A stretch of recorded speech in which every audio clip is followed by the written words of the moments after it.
Good day, everyone. Before I start for our discussion for today, I would like to introduce myself. I'm Ms. ELLIEZA JHOICE from BSC 1-1. So for today, I will discuss about life course duty and latent trait duty. So first, we need to know the objectives of our topic.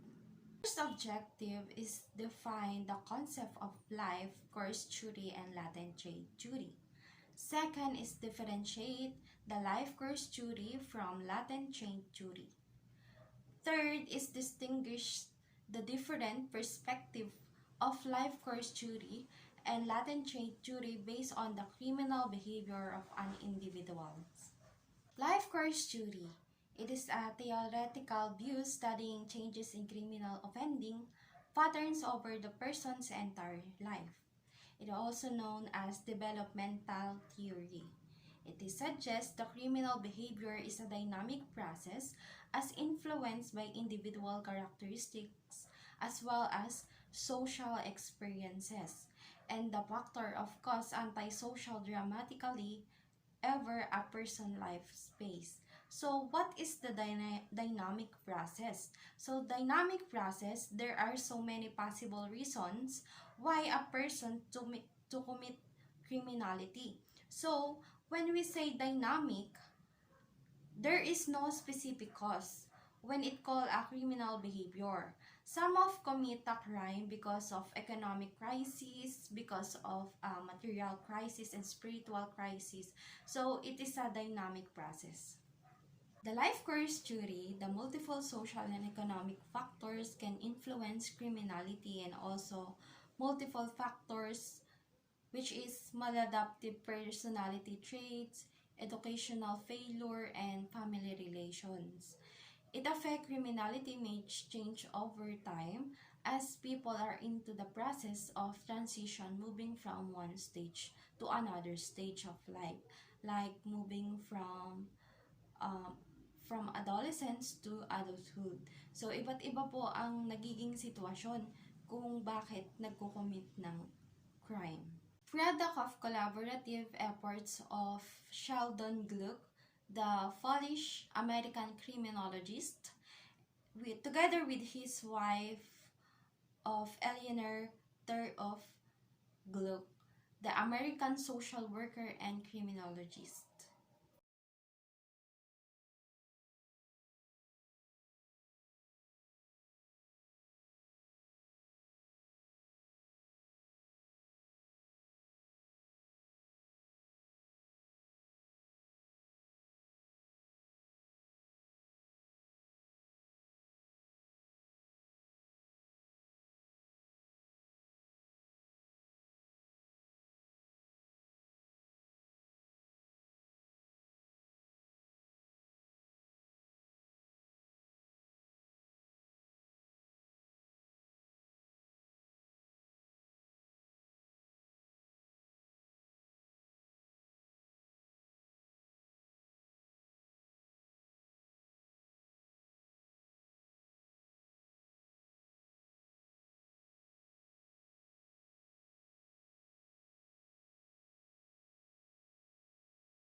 So let's proceed for our next topic, which is latent trait theory.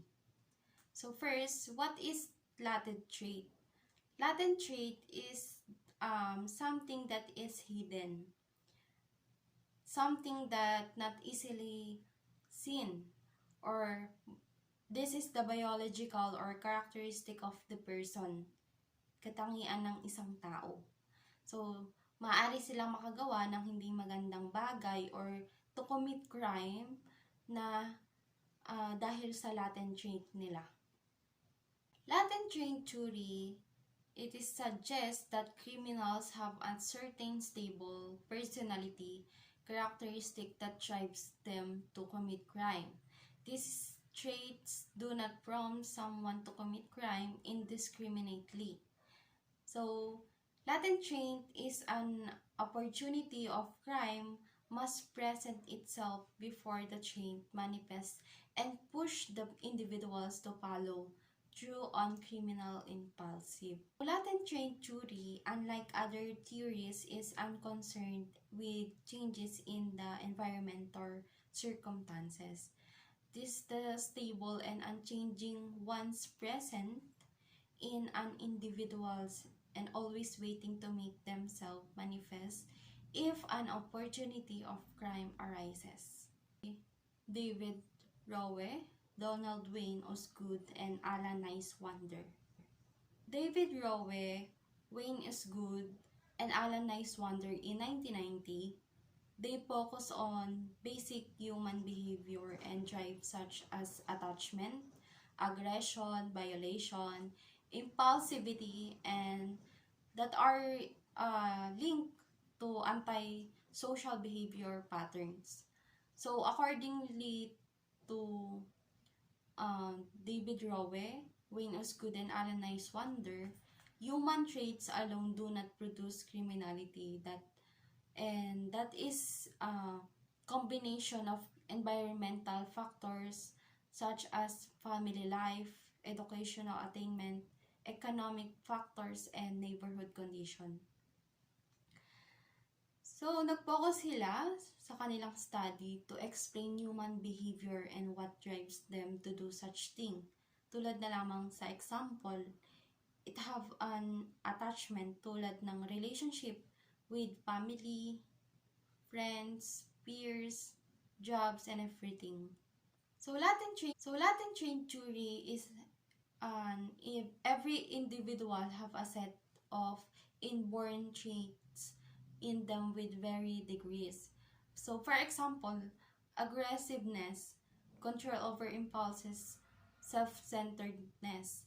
So, some of born more aggressive with little self-control over their impulses and have very little concern. Like in the picture, if you see a man who being bullied, it shows how much a person loses his morals in himself.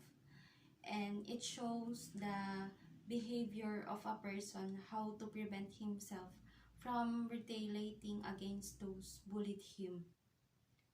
Another example is when a person has an impulsive personality.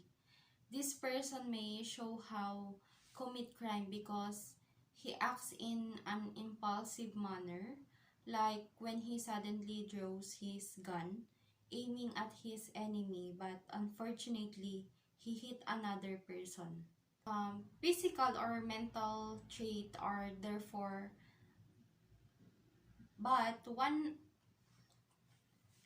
physical or mental traits are therefore one part of a large pool of environmental, social, and personal factors that account for criminality. So, according to Segel 2011, some people may have a predisposition towards aggression, but environmental stimuli can either suppress or trigger antisocial acts. In conclusion, for latent trait theory, is the lower the intelligence of the individuals, the more likely they are to commit a crime.